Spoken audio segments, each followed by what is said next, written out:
Buenas tardes. En primer lugar, gracias por venir, a los que estáis aquí, a los que también están siguiéndonos en sus pantallas. Ya sin más presento al primer conferenciante de hoy, que es el profesor Guillermo Ballesteros, que es un experto en cosmología y física de partículas, que ha desarrollado su tarea en varios laboratorios europeos, en Ginebra, en Hamburgo, por ejemplo, y nos va a ofrecer hoy su visión sobre cuál es el origen de la materia oscura. Gracias.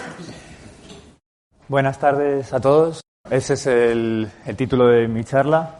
Cuando me pidieron dar esta charla estaba en una playa en agosto, bastante lejos de aquí, y no me lo pensé mucho. Pensé que este era el tema más interesante del que podía hablar, porque creo que es el misterio más importante que existe hoy en día en física.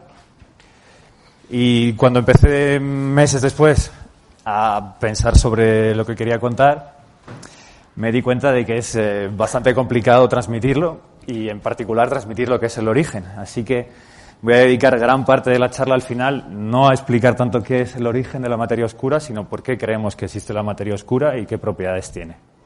Hablando de playas, me gustaría empezar con 3 imágenes que os resultarán más o menos familiares, dependiendo de dónde vengáis. Aquí tenemos una playa que podría ser de cualquier lugar de la costa de España. Aquí tenemos el Monte Everest. Y esto que vemos aquí es Saturno. Entonces, estas 3 imágenes parece que no tienen nada en común, pero en realidad hay algo que las une detrás, y es el hecho de que todo lo que acabáis de ver está constituido de partículas de lo que llamamos el modelo estándar. El modelo estándar es la teoría con la que describimos los constituyentes de la materia y sus interacciones. Y bueno, como veis es bastante sencillo. Estas son las partículas que contiene. Tiene una serie de quarks, leptones, unas partículas aquí en esta columna vertical que son las que describen las interacciones entre las de la izquierda, y luego está el archiconocido bosón de Higgs. ¿Por qué empiezo para hablar de la materia oscura mostrando el modelo estándar?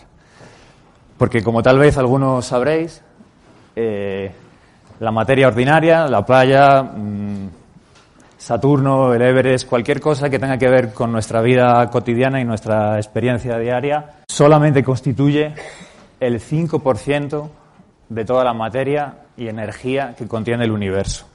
Esto es un hecho bastante sorprendente cuando uno lo piensa fríamente, y cabe preguntarse qué es todo lo demás y cómo sabemos que realmente solo el 5% corresponde a partículas del modelo estándar. Hay un 27%, que es lo que llamamos materia oscura, y es el tema principal de esta charla. Y luego hay una parte aún más grande todavía, el 68%, que llamamos energía oscura. Y no podía hablar de la materia oscura sin mencionar la energía oscura, porque, como veis, es también muy importante. A menudo la gente tiende a confundir la una con la otra, y me gustaría también explicar la diferencia. Vamos a empezar con la energía oscura. Esto que se ve aquí es una galaxia, y este punto luminoso que hay aquí abajo es una supernova. Una supernova es una estrella binaria, creemos que son estrellas binarias, que en un momento dado de su vida explotan porque una de las 2 componentes de la binaria está comiendo materia de la otra, y va engordando hasta que adquiere tanta masa que no puede soportar la presión de toda esta materia y termina explotando en una explosión muy luminosa que puede llegar a ser tan grande como la luminosidad de la propia galaxia en la que se encuentra, como veis aquí. Entonces, estas supernovas tienen una propiedad muy particular, que es que conocemos su física bastante bien, y esto significa que sabemos la luminosidad que tienen, independientemente de la distancia en la que se encuentre. Este hecho podemos usarlo para calcular a qué distancia se encuentra, simplemente comparando la luz que sabemos que emiten con la luz que recibimos. Bueno, pues gracias a esto sabemos que existe la energía oscura, y se descubrió que el universo no solo está en expansión, que es algo que probablemente sabéis, sino que además se expande de forma acelerada. Es decir, que conforme pasa el tiempo, se expande más y más rápido. En este momento el universo se está expandiendo, y dentro de un minuto se expandirá un poquitín más rápido que hace un minuto, ¿vale? Para explicar esta expansión existen muchas teorías. muy complicadas, pero hay una forma muy sencilla de describirla, y es simplemente añadiendo a las ecuaciones de Einstein, que son estas que hay aquí, que como veis son muy compactas, un pequeño término que es este que hay aquí, ¿vale? Históricamente Einstein escribió este término en sus ecuaciones porque quería que el universo fuera estático y ajustaba la dinámica global del universo simplemente eligiendo adecuadamente el valor de este número que hay aquí, que se llama lambda. Posteriormente pensó que se había equivocado y llegó a decir que este había sido el error más grande de su carrera científica. Y en realidad, hoy en día, sabemos con estas medidas de supernovas y con otros datos, que no solo no era un error, sino que es necesario para describir el universo. Bueno, como hay una solución muy sencilla para la energía oscura y la charla realmente va sobre la materia oscura, no hablaré mucho más de la energía oscura, simplemente quiero que os quedéis con esta idea de que hay una parte del universo que no sabemos qué es, que hace que se expanda de manera acelerada y que se puede explicar de manera muy sencilla con un número que, aunque no sabemos muy bien cómo explicar su valor, nos permite describir las observaciones. Os voy a enseñar una figura de un artículo científico de verdad, digamos, porque querría que entendierais un poco históricamente cómo ha evolucionado en los últimos 30 o 20 años nuestra comprensión de las componentes del universo. Lo que muestro en este eje es la cantidad de energía oscura que hay en el universo y lo que se muestra en este eje es la cantidad de materia, incluyendo en particular la materia oscura. La intersección de estas figuras de colores que aparecen aquí lo que nos dice es, en el punto en el que se intersecan, qué cantidad de materia oscura y de energía oscura contiene el universo. Hace incluso no muchos años, las regiones estas de colores tenían un tamaño mucho más grande que el que tienen actualmente y había una incertidumbre muy grande sobre la cantidad de materia oscura y de energía oscura. De hecho, ni siquiera sabíamos que el universo se expandía de manera acelerada. Hoy en día, gracias a estos datos de aquí, que son los de supernovas, y otros datos, como por ejemplo los del fondo cósmico de microondas, de los que hablaré más tarde, podemos constreñir con mucha precisión cuál es la cantidad de materia oscura y de energía oscura que hay en el universo. Entonces, como os estaba diciendo al principio, prácticamente el 70% de toda la energía y materia que hay en el universo corresponde a energía oscura, el 27% es materia oscura y el 5% es simplemente la materia ordinaria que corresponde al modelo estándar y de la cual estamos hechos nosotros. Y ahora me voy a ocupar en concreto de la materia oscura, que es, en mi opinión, probablemente el tema en el cual en los próximos años es más probable que haya un descubrimiento. Uno puede plantearse varias preguntas. La primera de todas es ¿dónde está esta materia oscura? ¿Qué propiedades tiene? ¿Y cómo podemos detectarla? Las primeras informaciones que obtuvimos observando el cielo sobre la existencia de la materia oscura se remontan a los años 1930, 1940 y vienen de la observación de cúmulos de galaxias. Esto que veis aquí es el cúmulo Coma, que contiene unas 1000 galaxias, y hubo un señor, un astrónomo de origen suizo, que se llama Fritz Zwicky, que se puso a estudiar la dinámica de las galaxias en el cúmulo. La dinámica de las galaxias obedece una ecuación que se llama el teorema del virial, que relaciona la velocidad con la que se mueven las galaxias con la cantidad de materia que contiene el cúmulo. Es una ecuación de balance. Básicamente nos dice la energía gravitatoria del cúmulo tiene que ser igual o aproximadamente igual a la energía cinética, es decir, de movimiento de las galaxias en el cúmulo. Observando la cantidad de luz que emite el cúmulo, Fritz Zwicky pudo estimar la cantidad de materia que contenía el cúmulo y, por lo tanto, tenía una estimación de la energía gravitatoria que hay en el cúmulo. Pero cuando se puso a medir las velocidades de las galaxias, lo que descubrió es que las galaxias que estaban en los extremos del cúmulo se movían mucho más rápido de lo que deberían moverse con la estimación que había hecho anteriormente sobre la cantidad de materia que contenía el cúmulo. Y haciendo estas cuentas llegó a la conclusión de que el cúmulo debería ser unas 400 veces más masivo de lo que realmente se observaba.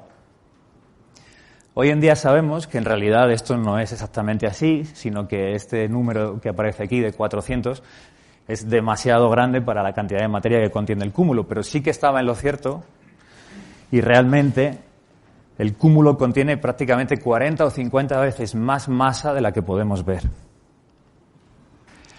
Esta fue la primera vez que se planteó la hipótesis de que existía una materia invisible,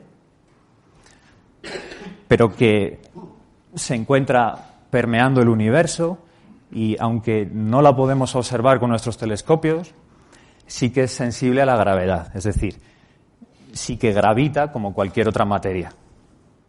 ¿Cómo hizo Fritz Zwicky para medir la velocidad de las galaxias? Pues lo que hizo fue usar lo que se llama el efecto Doppler. El efecto Doppler es algo que tal vez os resulte familiar, que es la sensación que tenemos cuando, por ejemplo, hay una sirena que se está acercando a nosotros, el tono se vuelve más agudo. Y en cambio, cuando esa sirena se aleja, el tono se vuelve más grave. Eso es porque la longitud de las ondas sonoras que se están moviendo o alejando hacia nosotros se alarga o se acorta en función de la dirección de movimiento del objeto que las está emitiendo. Pues exactamente lo mismo sucede con la luz. Y sabiendo cuál es el acortamiento de la longitud de onda cuando las galaxias se acercan hacia nosotros o cuando se alarga la longitud de la onda que recibimos cuando se mueven alejándose de nosotros, podemos saber a qué velocidad se están moviendo. La misma técnica se puede usar no solo para medir la velocidad con la que se mueven galaxias, sino para medir la velocidad con la que se mueven estrellas dentro de las propias galaxias. Entonces, esta es una imagen de una galaxia, NGC 5457, el nombre no nos importa mucho. Lo que sí nos importa es que contiene muchísimas estrellas. Y con los instrumentos que tenemos hoy en día podemos medir individualmente la velocidad de muchas de estas estrellas. Básicamente apuntamos nuestro telescopio a una estrella y podemos medir su velocidad. Entonces, lo que encontramos es bastante contraintuitivo y no se corresponde con lo que uno se esperaría. Si la materia estuviera distribuida en la galaxia de la misma forma en la que la vemos en la imagen. Lo que la imagen nos dice es que la velocidad de rotación de las estrellas en las galaxias o de los brazos de la galaxia, si queréis, debería disminuir cuanto más lejos está la estrella del centro de la galaxia. Es decir, una estrella que estuviera situada aquí en uno de los brazos externos debería moverse más lentamente que una estrella situada cerca del centro. Eso es lo que indica esta curva, donde aquí represento la distancia desde el centro, en kiloparsecs, y esta es la velocidad, y como veis son velocidades muy altas, son del orden de 100 o 20 kilómetros por segundo. Lo que las observaciones nos dicen es que la velocidad de rotación de las galaxias no obedece esta curva, sino que obedece una curva diferente, que es esta que veis aquí. La velocidad se vuelve más o menos constante, aunque nos vayamos alejando del centro. Esto significa que la galaxia contiene mucha más materia de la que realmente podemos ver con el telescopio. Y la pregunta es, nuevamente, ¿dónde está esa materia? Sucede algo muy parecido que lo que estaba contando antes con el cúmulo de galaxias. Bueno, es importante mencionar aquí que este trabajo, que después fue continuado por muchas personas, fue realizado por primera vez por Vera Cooper Rubin. Cooper era su apellido antes de casarse y Rubin después de casarse. Y mucha gente cree que esta mujer, que murió recientemente, hace unos 3 años creo, debería haber recibido el premio Nobel por este descubrimiento y no lo recibió. Y bueno, me gustaría mencionarlo para que lo sepáis. Entonces ella, en su estimación de la cantidad de materia oscura con respecto a la cantidad de materia ordinaria que contiene el universo, sí que consiguió acercarse mucho al número adecuado, que es este cociente que veis aquí, ¿vale? Esto fue más o menos en los años 70. Ahora bien, cuando la gente se dio cuenta de estas anomalías entre el movimiento de galaxias y el movimiento de los brazos de las galaxias y de las estrellas, se empezaron a plantear que tal vez el origen de estas discrepancias entre las velocidades observadas y la luz recibida tal vez no se explicaba con materia extra, sino modificando las leyes de la gravedad. Hubo quien pensó, bueno, tal vez lo que sucede es que la física que conocemos aquí en la Tierra, la manera en la que la fuerza de la gravedad se comporta en torno a nosotros, no es la misma qué sucede a grandes distancias, a las escalas de las galaxias y de los cúmulos de las galaxias. Entonces, esta hipótesis, aunque hay gente que sigue trabajando en ella, hoy en día no es la más aceptada.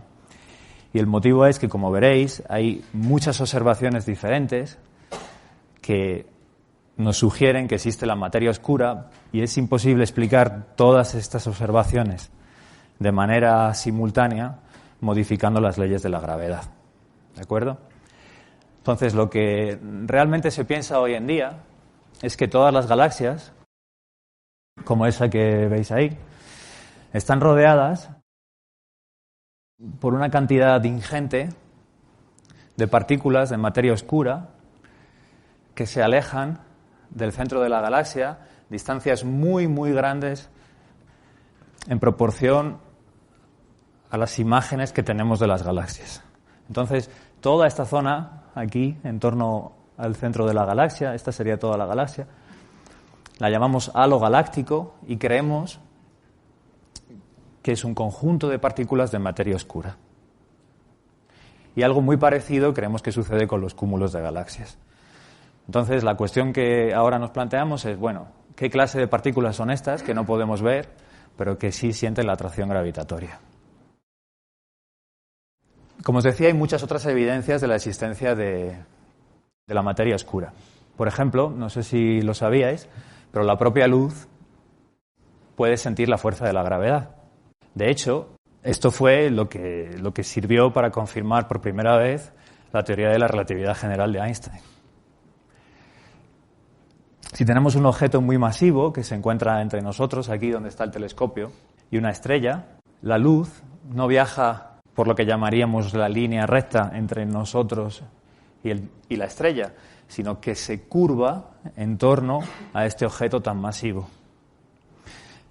Aquí en esta sala, obviamente, no podemos observar este efecto porque no tenemos ningún objeto tan masivo como una estrella, pero sí que se puede ver esto en observaciones astronómicas. Un ejemplo de ello es esta imagen que tenéis aquí. Esto que veis aquí son dos galaxias, una que está al lado de la otra, y este anillo que veis alrededor no son galaxias que han decidido todas ponerse en torno a las dos que están en el medio, sino que son un mismo objeto que se encuentra detrás de ellas, del que vemos múltiples imágenes, precisamente debido a este efecto de lente gravitacional que estaba describiendo hace un momento. Bueno, pues, ¿qué sucede?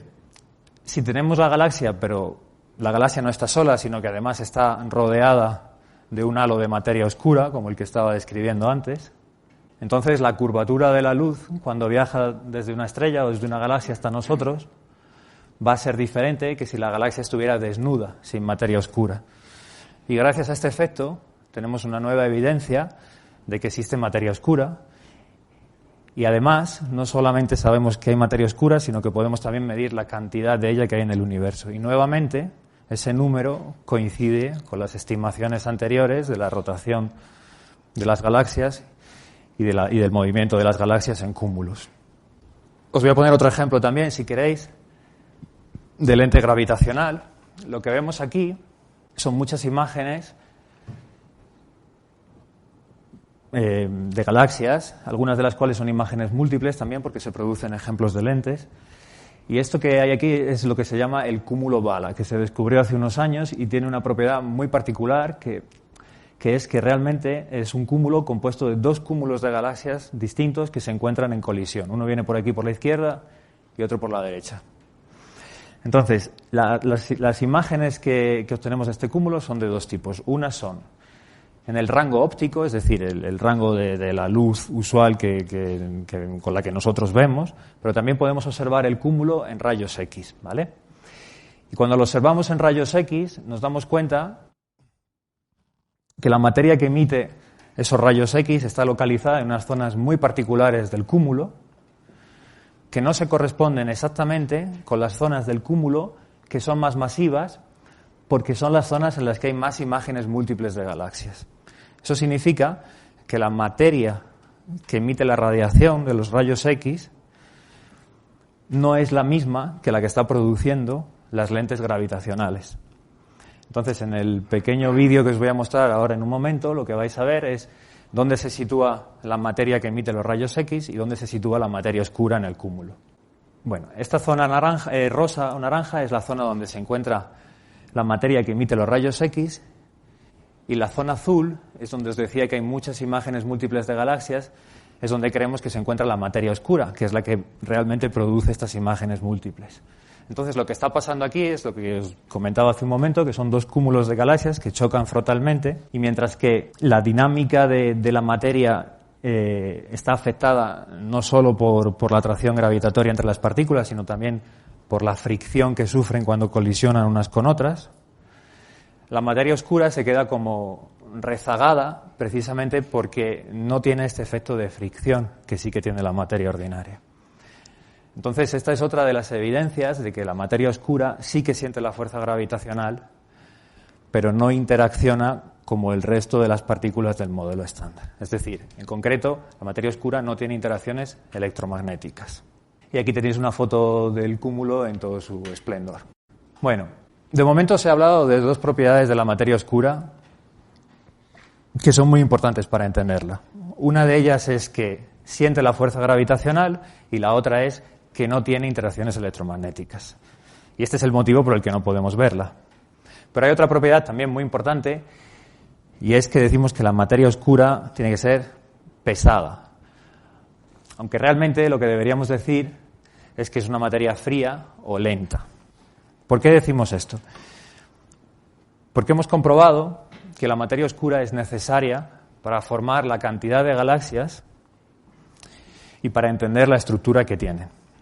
Si la materia oscura no fuera lo suficientemente pesada y lo suficientemente abundante, se movería de manera más rápida.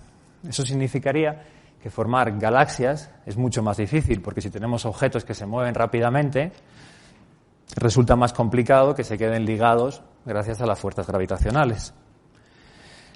Hay una analogía muy sencilla, que es si este señor que está aquí intenta poner un balón en órbita dándole una patada desde la Tierra. Bueno, va a necesitar mucha energía para poner el balón en órbita, y esa energía tiene que vencer la atracción gravitacional de la Tierra. Si el balón lo pusiera en órbita y se moviera muy rápido, conseguiría desligar el balón de la Tierra. En este sentido es en el que decimos que la materia oscura es fría, porque cuando pensáis en un gas, el gas está frío o caliente dependiendo de la energía cinética, es decir, de la velocidad con la que se mueven las partículas del gas. Pues algo muy parecido pasa con la materia oscura. Bueno, por último, quería mencionaros también una evidencia muy importante sobre la existencia de la materia oscura, que es la radiación del fondo cósmico de microondas, de la que me imagino que habéis hablado. En los últimos 30 o 40 años ha habido una serie de experimentos que nos han permitido medir esta radiación con muchísima precisión, empezando por el satélite COBE, después con el WMAP, que es este que está aquí, y después Planck, que es el más reciente. El fondo cósmico de microondas podéis imaginarlo como una foto del universo cuando tenía una edad muy temprana, unos 300.000 años simplemente después del Big Bang. El universo tiene miles de millones de años. Entonces, el universo cuando nació, por decirlo de algún modo, suponemos que estaba muy caliente y en un estado muy denso.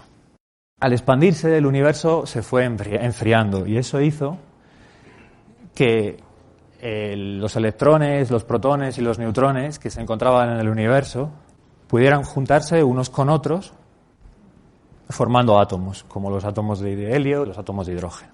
Entonces, una vez que los átomos se forman, la radiación puede viajar libremente sin colisionar con los electrones que se encontraban antes desligados.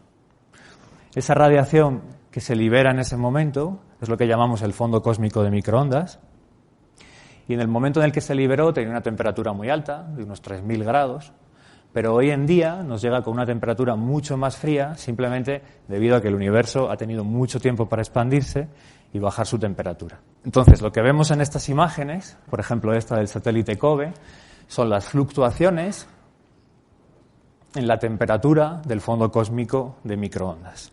Esas fluctuaciones son del orden de 1 parte en 10.000, es decir, son fluctuaciones muy pequeñas en comparación con la propia temperatura del fondo cósmico de microondas.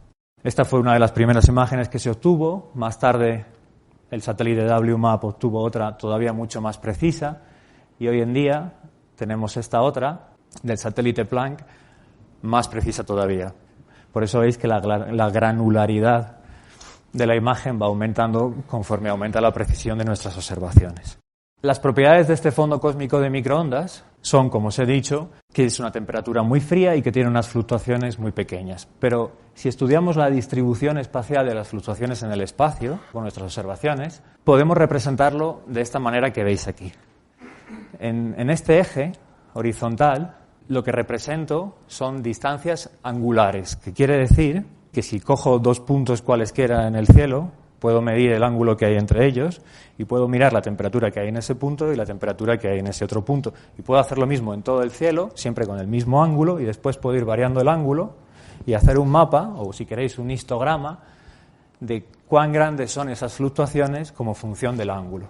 Como veis aquí, estos puntos rojos, que tienen unas barras de error, nos permiten describir una curva que se corresponde muy bien con nuestras predicciones teóricas. Y como veis, las barras de error en esta zona de aquí son tan chiquititas que ni siquiera se ven. Eso lo que quiere decir es que la precisión de las medidas es muy, muy buena. ¿Qué tiene que ver todo esto con la materia oscura? Bueno, pues lo que tiene que ver es que la forma precisa que tiene esta curva viene determinada justamente por la cantidad de materia oscura que hay en el universo.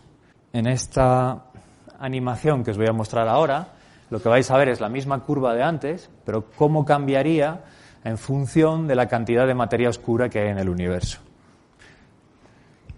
Esta barra rosa que sube y baja, lo que nos da es justamente la cantidad de materia oscura. Y como veis, la altura de los distintos picos de la curva depende mucho de la cantidad de materia oscura. Si como hemos medido con mucha precisión la forma de esta curva, podemos tener una medida muy buena de la cantidad de materia oscura. Y nuevamente, esa medida nos dice que la materia oscura es unas 5 veces más abundante que la materia ordinaria. Resumiendo, tenemos un montón de observaciones astronómicas o cosmológicas que nos indican que la materia oscura existe.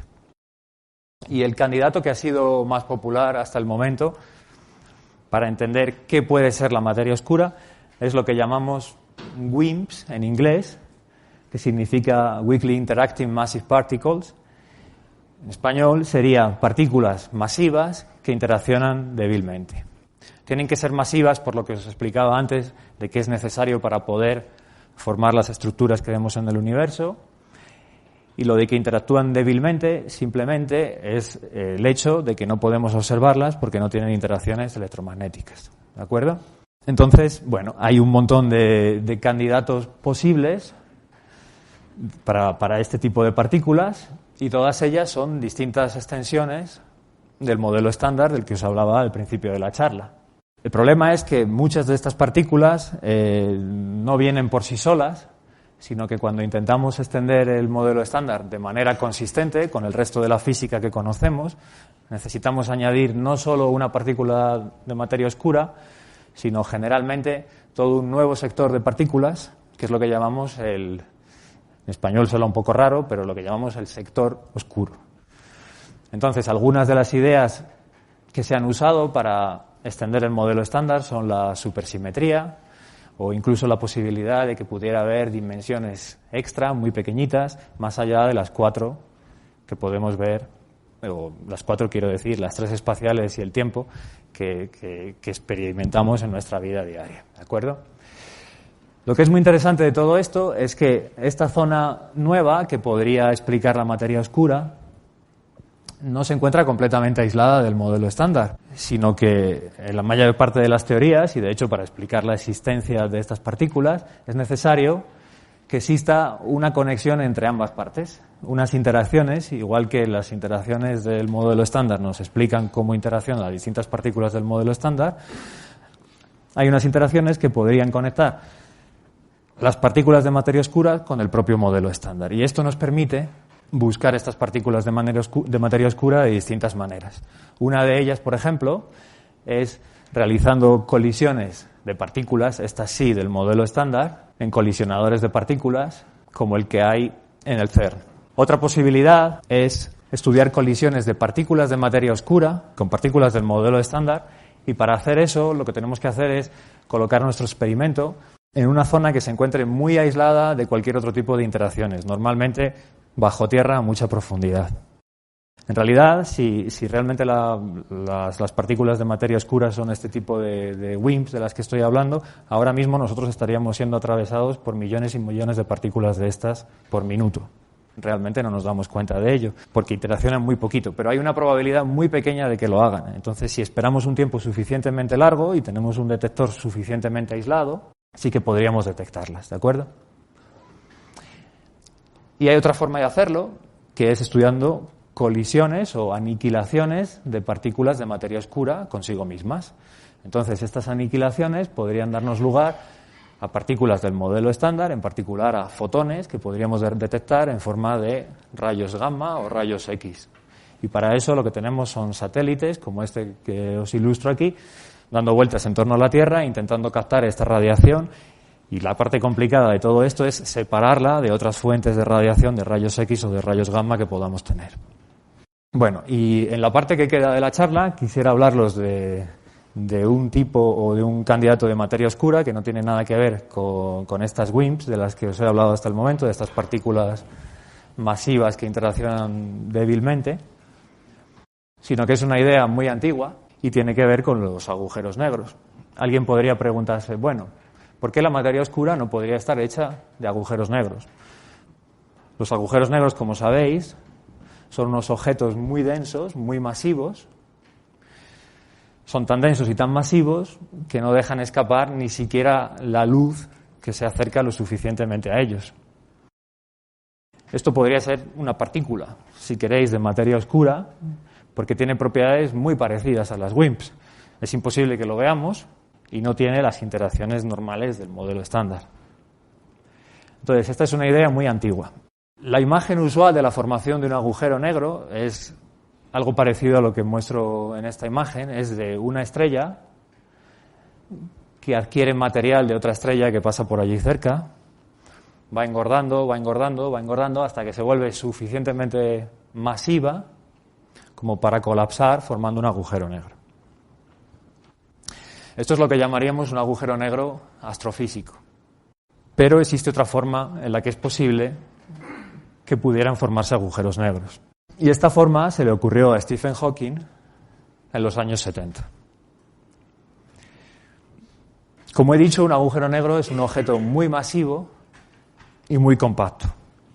Si por algún motivo, en un determinado instante del tiempo, consiguiéramos acumular en un espacio muy pequeño una cantidad suficiente de materia o de energía, toda esa materia y esa energía colapsaría y formaría un agujero negro. De hecho, es posible formar, según este argumento, agujeros negros de masas y tamaños muy distintos. Un agujero negro que tuviera la masa del Sol tendría un radio de 3 kilómetros. Pero un agujero negro que tuviera 10 a la menos 16 veces la masa del Sol, es decir, que fuera mucho, mucho, mucho más ligero que el Sol, podría tener las dimensiones de un átomo. Este tipo de agujeros negros se consideran hoy en día un posible candidato de materia oscura. El problema es encontrar una buena explicación para entender cómo han podido formarse. Bueno, pues esta explicación, que es lo que le faltaba a Stephen Hawking cuando propuso esta idea de los agujeros negros que se llaman primordiales, podría venir de lo que llamamos la inflación cosmológica. Os dije al principio de la charla que sabemos que el universo se está expandiendo y se está expandiendo de forma acelerada. Pues bien, creemos que eso no es algo que esté ocurriendo solamente hoy en día, sino que también sucedió en el pasado, justo después, si queréis, del nacimiento del universo. Entonces, esto es lo que se representa en esta figura, esta zona de aquí, donde veis que el tamaño del universo cambia muy rápidamente, es lo que llamamos la inflación primordial o la inflación cosmológica. Creemos que esta inflación se produjo porque observando el cielo vemos que el universo es muy homogéneo y muy isótropo en todas las direcciones.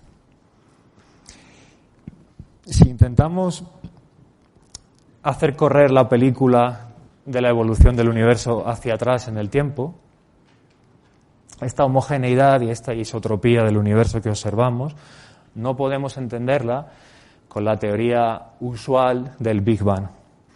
¿Por qué? Porque regiones que están muy separadas en el cielo tienen un aspecto muy parecido. Tienen unas propiedades físicas y una temperatura, una manera en la que las galaxias se encuentran distribuidas que es muy semejante. Y para que se produzca esta coincidencia a distancias tan grandes, es necesario que esas regiones del universo que hoy en día se encuentran tan alejadas hayan estado en el pasado en contacto causal para que puedan adquirir las mismas propiedades. Pues bien, con la teoría del Big Bang esto no es posible. Entonces, este fue el motivo por el que se postuló la inflación. Creemos también que la inflación es realmente el origen de esas fluctuaciones pequeñas en la temperatura del fondo cósmico de microondas que os mostraba antes. Y también pensamos que es posible que algunas de esas fluctuaciones no fueran tan pequeñas como se estaba diciendo antes, sino que por motivos estadísticos es posible que fueran algunas de ellas mucho más grandes. Si estas fluctuaciones primordiales fueran lo suficientemente grandes, entonces serían lo suficientemente, potentes para formar estos agujeros negros primordiales de los que estaba hablando. Así que creemos que gracias a la inflación es posible que se hayan formado estos agujeros negros primordiales y que hoy en día nos puedan explicar también la materia oscura. Y querría dejaros con esta imagen, que es la única imagen que tenemos hoy en día de un agujero negro que se obtuvo hace poco tiempo. Esto es un agujero negro supermasivo que no tiene absolutamente nada que ver con estos agujeros negros primordiales hipotéticos de los que estaba hablando.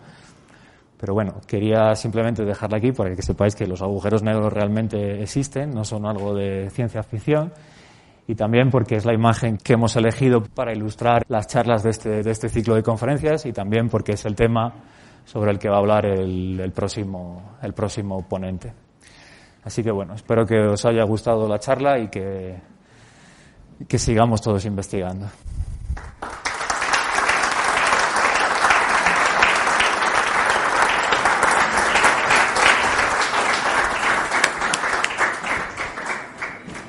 Gracias por esta charla tan interesante y estoy seguro de que va a haber muchas preguntas. Buenos días, ha sido muy claro. Yo tengo varias preguntas que no termino porque quizá igual ustedes al entender todo no se dan cuenta del nivel de los que escuchan, por decir así. Entonces, sí. Claro, cuando se habla de la masa no oscura, yo estoy pensando, por ejemplo, en el sistema solar. Claro, lo único visible es el Sol y yo no sé, uno que esté muy lejos por ahí, si verá pues la Tierra o Neptuno, y además de haber como una especie de cinturón de asteroides, o sea, ¿con qué eso no entra dentro de la parte oscura? Eso es una cosa, ¿no? Y luego, claro, cuando ustedes hablan de la época esta primordial, pues parece que se superó la velocidad de la luz, que tampoco lo explican nunca, ¿no? Y también hay otra cosa, que cuando hablan del fondo de radiación, parece ser que estamos viendo lo que nos llega del borde del universo, no de lo que nos llega de al lado, ¿no? No lo sé eso, porque... Vale. Pues empiezo por la primera. Bueno, lo que usted plantea, de hecho, es una idea que la gente consideraba antes, que es que tal vez la materia oscura podría estar compuesta, por ejemplo, por planetas o otro tipo de objetos que no emiten ningún tipo de luz, como planetas o lo que se llama planetesimales, es decir, trozos de materia que pudieran estar dando vueltas por el universo. El problema de eso es que la materia oscura no solo tiene que ser, como he dicho, fría, tener esta serie de propiedades de las que he hablado, sino que también se tiene que formar suficientemente pronto en la historia del universo, porque tiene que explicar una serie de observaciones que son muy distintas, y en particular tenemos esta del fondo cósmico de microondas. Entonces, eso no es posible explicarlo con, por ejemplo, suponiendo que estuviera hecha de planetas, porque en ese momento pues todavía no los teníamos, los planetas, ¿vale? Con respecto a la segunda pregunta, la de la expansión, me imagino que se refería a la inflación. Realmente ahí no se producen velocidades superiores a la de la luz, porque lo que se está expandiendo no es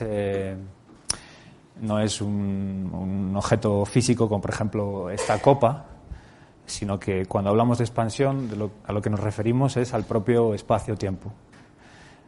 Entonces, si lo quiere ver de esta manera, lo que puede pensar es que un metro, mientras está produciendo la inflación, está cambiando el valor de ese metro, en un cierto sentido. O sea, lo que está cambiando, técnicamente hablando, es la métrica del espacio-tiempo. Entonces, no hay ningún tipo de señal o de objeto que se esté moviendo en ese universo a velocidades superiores a la de la luz, a pesar de que se produzca la inflación. Y la última pregunta es: realmente no es algo que es una radiación que nos viene desde muy lejos o desde muy atrás en el tiempo, si prefiere verlo así, porque usted sabe, cuando miramos hacia el universo, realmente estamos viendo, por ejemplo, las galaxias, no como son ahora mismo, sino como eran hace muchos miles de millones de años. Pues exactamente lo mismo pasa con esta radiación de fondo. En el momento en el que fue emitida era muy caliente y tenía una temperatura muy alta. Ahora, cuando nos llega a nosotros, está más fría y por eso tiene un color diferente. Y efectivamente es una foto del universo primitivo, o de cómo era hace mucho tiempo. Sí. Esos emisores, sí, puede pensar, prácticamente están, si quiere, en el extremo aproximadamente del universo observable. Muchas gracias por la conferencia. Respecto de los agujeros negros primordiales, ¿qué forma tenemos de poder ver si esta teoría es verdad o no? ¿A través de algún vestigio en el fondo cósmico de microondas o a través del LIGO o Virgo? Hay pues ambas maneras, por ejemplo. Sí. De hecho, depende mucho de la masa que tengan estos agujeros negros. Como decía, mientras que los agujeros negros astrofísicos creemos que tienen que tener masas de unos ciertos valores por los procesos a través de los cuales se producen,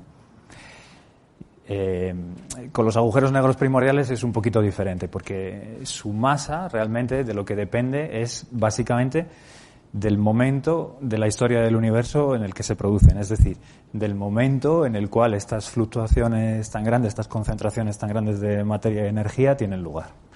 Entonces, como decía, puede haber agujeros negros primordiales muy masivos, más masivos que el Sol, o muy ligeros. Entonces, dependiendo de la masa, el tipo de observaciones que nos pueden ayudar a detectarlos son muy diferentes. Por ejemplo, los agujeros negros masivos del orden de la masa del Sol, o de 10 o 30 o 40 o 50 masas solares, se podrían detectar con observaciones de ondas gravitacionales. Cuando dos de estos agujeros se encuentran, pues se unen formando un único agujero negro y pierden parte de su masa en forma de radiación gravitacional.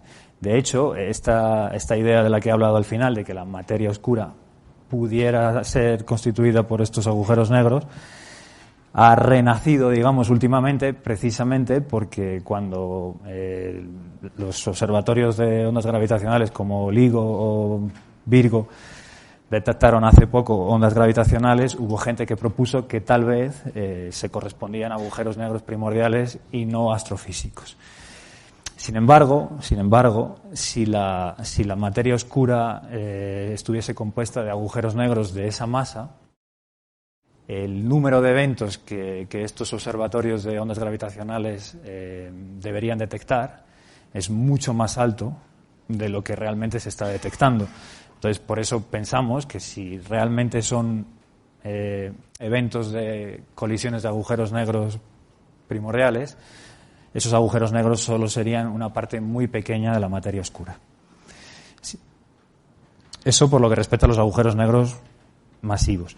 Y luego, según vamos disminuyendo su masa, hay una serie de observaciones que podemos hacer que podrían permitir identificarlos. Algunas de ellas son estos efectos de lente gravitacional de los que he hablado, y otros pueden ser, por ejemplo, distorsiones en el fondo cósmico de microondas. Sí.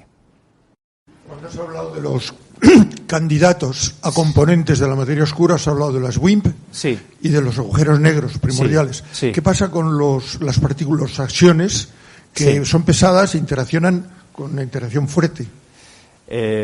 Bueno, lo que pasa con los acciones es que la charla ya era muy larga y realmente me hubiera gustado poder hablar de ellos, pero no los he incluido solo por ese motivo. Efectivamente, son otro candidato muy interesante, pero no se piensa que los acciones, al menos en su versión más común, digamos, sean partículas pesadas, sino que al contrario, se cree que son partículas muy ligeras.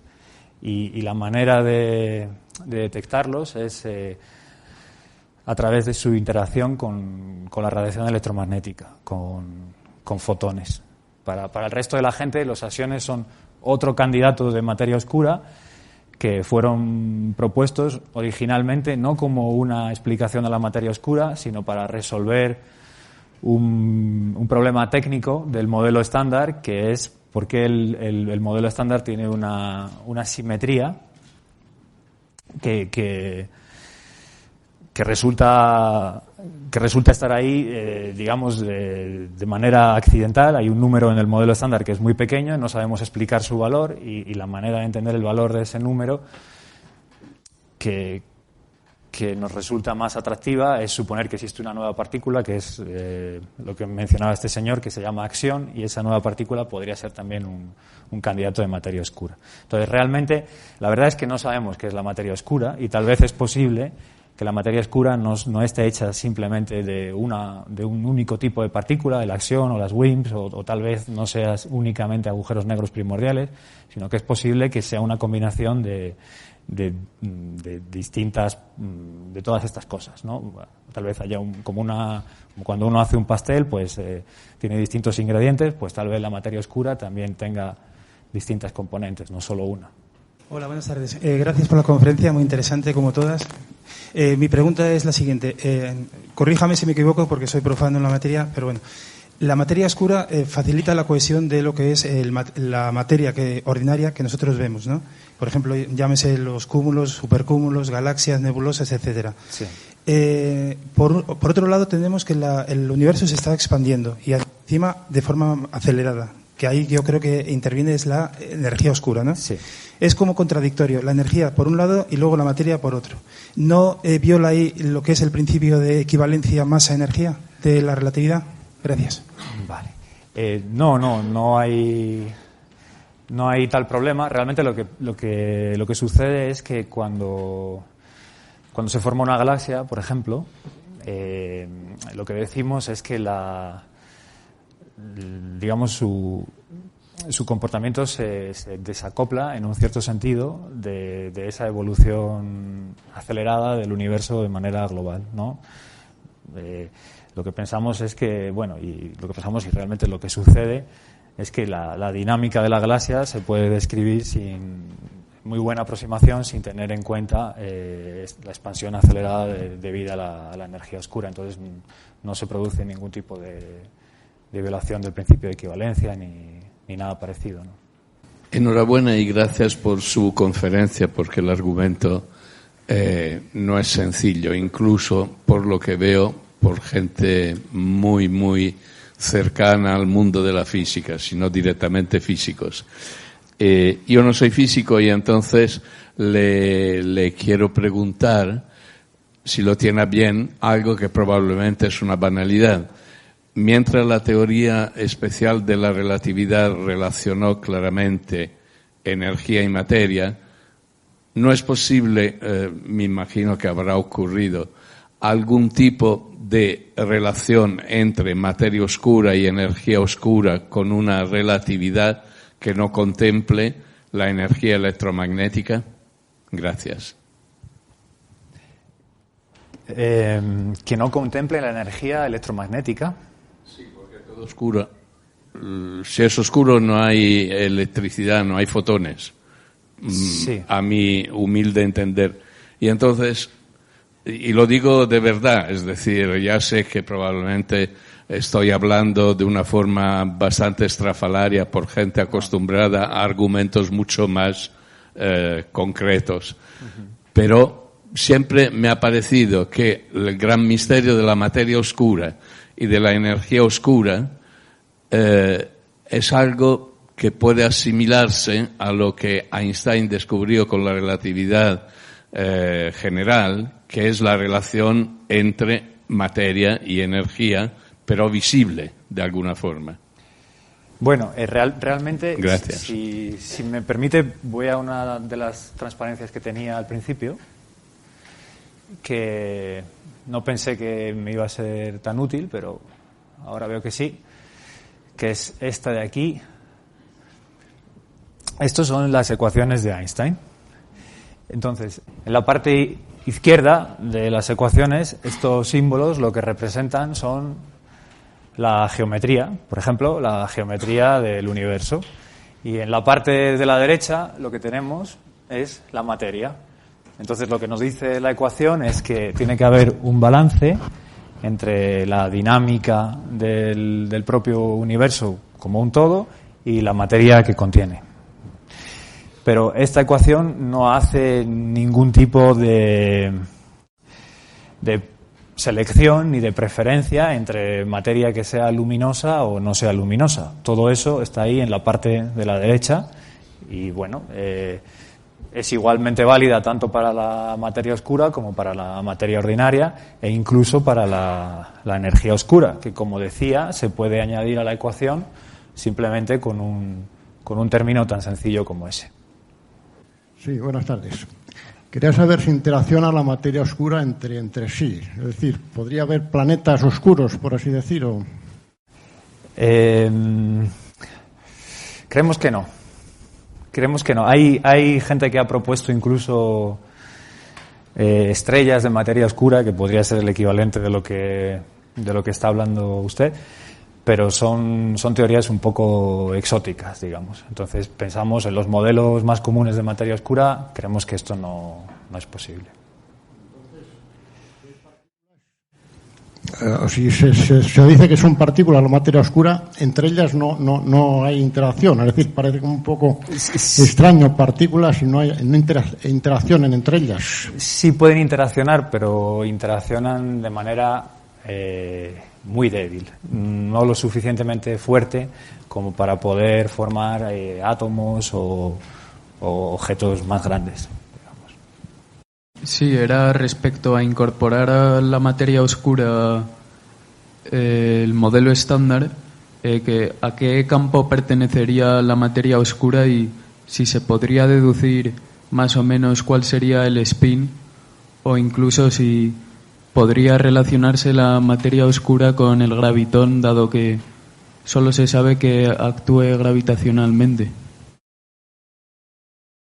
Bueno, pues con respecto a la primera parte, ¿qué campo correspondería? En ese sentido sería su propio campo, sí. En cuanto al spin, pues el spin, para los que no lo sepan, es un número cuántico, igual que puede ser, por ejemplo, la carga de las partículas. Pues no sabemos qué spin tiene la materia oscura. Podría tener spin cero, es decir, ser bosón o podría ser un fermión también, no lo sabemos, hay distintas teorías. Y la última pregunta, ¿cuál era? Perdona. Pues hay modelos en los cuales sí, por ejemplo, hay modelos supersimétricos en los cuales la materia oscura podría ser precisamente la superpartícula, si quieres, del gravitón. Hola, muy buenas. Yo te quería preguntar de los agujeros negros primordiales, porque tenía entendido que por la reacción Hawking, cuanto más pequeño era un agujero negro, más rápido se evaporaba. Sí. Entonces, desde el principio del universo, ¿cómo han llegado hasta nosotros? Y entonces eso limita el tamaño del agujero negro. Y si esos agujeros negros son partículas oscuras y nos están atravesando, ¿habría alguna manera de detectarlos especialmente? ¿O? Pues sí, lo que dices es correcto. Los agujeros negros primordiales muy, muy ligeros simplemente no llegan hasta hoy en día. Se evaporan antes y desaparecen en su mayor parte, en el caso de que se hayan formado. Entonces eso efectivamente pone un límite inferior a la masa que pueden tener los agujeros negros primordiales que pudieran explicar la materia oscura. Una masa muy, muy pequeña. Y bueno, a pesar de que son muy pequeños, sigue siendo una masa muy grande en comparación con la masa de una partícula elemental. Entonces el número de agujeros negros que tendríamos aquí en el entorno, digamos, sigue siendo, o sea, sería mucho más pequeño que el de, por ejemplo, el de WIMPs. Entonces no es tan sencillo detectarlos, digamos, con experimentos locales. Hola, gracias por la conferencia. Yo quería preguntar sobre los agujeros negros primordiales, que has dicho que se formaban por la inflación. Entonces era a ver si podías explicar esto un poco más, porque a lo mejor puedo entender que una de estas fluctuaciones genera un agujero negro y la inflación lo que puede favorecer es que al expandirse muy rápido el universo, no todos los agujeros negros les da tiempo a colapsar y pueden sobrevivir. No sé si era esto lo que querías decir o es realmente que la inflación genera los agujeros negros. Pues sí, realmente lo que quería decir es que el origen, finalmente volvemos al origen de esas fluctuaciones que pudieran haber producido agujeros negros primordiales, sí tienen un origen inflacionario. O sea, la inflación es un proceso que dura muy poco tiempo, pero tiene una determinada duración en el tiempo. Y bueno, entonces los primeros instantes de la inflación que podemos observar, en particular con el fondo cósmico de microondas, dan lugar a fluctuaciones muy pequeñitas de la temperatura del fondo cósmico de microondas, pero también de lo que llamamos la métrica del universo. Son fluctuaciones cuánticas. Entonces, esas fluctuaciones que corresponden al fondo cósmico de microondas sabemos que son pequeñas, pero en un instante posterior de la inflación, esas fluctuaciones no tienen por qué ser tan pequeñas como las del fondo cósmico de microondas, y esas son las que pensamos que podrían haber dado lugar a estos agujeros negros primordiales. Y el tamaño que tienen, en principio, no tiene por qué guardar ninguna relación con las que observamos con el fondo cósmico de microondas. Podrían ser mucho más grandes. Y si fueran mucho más grandes, pues sí que podrían haber dado lugar al colapso de agujeros negros de manera muy abundante. No sé si esto aclara un poco las cosas o no. Un poco.